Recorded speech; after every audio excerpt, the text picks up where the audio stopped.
ये movie giant world की largest movie franchise है।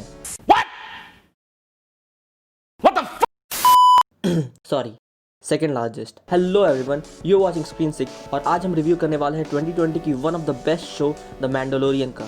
सो let's dive into it. All I feel is blue. Like I am sure कि आप सबके साथ भी ये ज़रूर होता होगा कि जब भी कोई नया शो या वेब सीरीज़ देखने का सोचते हैं तब मन में एक डायलेमा तो आता ही है कि ये शो अपने टेस्ट के हिसाब से अच्छी होगी या नहीं, कहीं बेकार हुई तो टाइम बर्बाद होगा वो अलग। पर ये डायलेमा और भी बढ़ जाती है जब वो किसी बड़ी फ्रेंचाइज की एंथोलॉजी सीरीज़ हो। द मैंडलोरियन देखने से पहले मुझे भी ये डाउट आया था कि अपने फ्रेंचाइज और ब्रांड के रेपुटेशन के हिसाब से ये सीरीज़ अच्छी होगी या नहीं। कहीं इस शो में प्रीवियस स्टार वॉर्स मूवी से रिलेटेड मैसिव स्पॉयलर्स तो नहीं होंगे, क्योंकि मैंने आज तक एक भी स्टार वॉर्स मूवी नहीं देखी। इस वजह से इस शो का प्लॉट मुझे समझ आएगा या नहीं आएगा। Wow, who would have thought watching a TV show would be as stressful as this? Anyway, मैंने कोई स्टार वॉर्स मूवी तो नहीं देखी, पर इससे रिलेटेड दो मेजर चीज़ें मुझे ऑलरेडी पता है।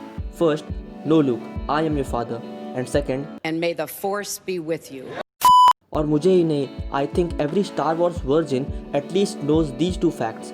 और ऐसा इसलिए है क्योंकि स्टार वॉर्स का क्रेज़ है ही इतना ज़्यादा कि कभी ना कभी आपका कोई दोस्त इससे रिलेटेड फोकट का ज्ञान देकर आपको बोर ज़रूर कर रहा होगा। मैंने जितने भी पॉपुलर टीवी शोज़ देखे हैं उसमें एक ना एक बार स्टार वॉर्स का रेफरेंस ज़रूर होता है। इतनी सारी चीज़ें मेरे माइंड में होने पर भी मैंने रिस्क लेकर ये शो देखा and I must tell you, it was mind blowing.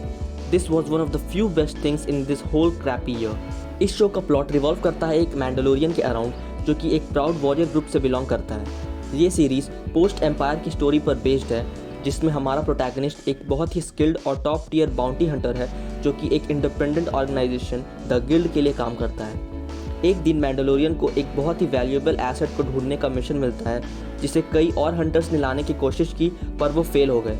अपने टारगेट को ढूंढते हुए मैंडलोरियन एक अननोन प्लैनेट पर पहुंचता है, जहां उस एसेट को एक्सट्रैक्ट करने के लिए उसे कई गार्ड्स से लड़ना पड़ता है। But after meeting his target, his priorities begins to change.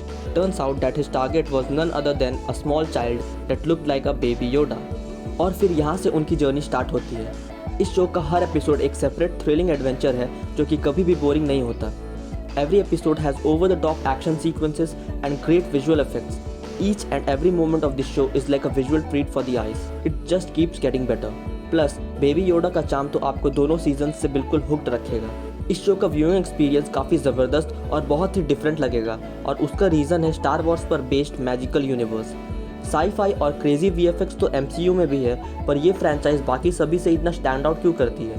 The reason is, unlike any other studios, this one has managed to expand its territory to different adventures of the galaxy, while also keeping the clan, cultures and tribal factors into the account, which makes it all the more attracting and stunning as a viewer. इस show के franchise की यही खास बात है। Technology और modernisation के terms में they are shown as a far more advanced civilisation, पर फिर भी सभी कॉलोनियल एंड कल्चरल रेफरेंसेस को भी इंक्लूड कर रखा है इस सीरीज़ में।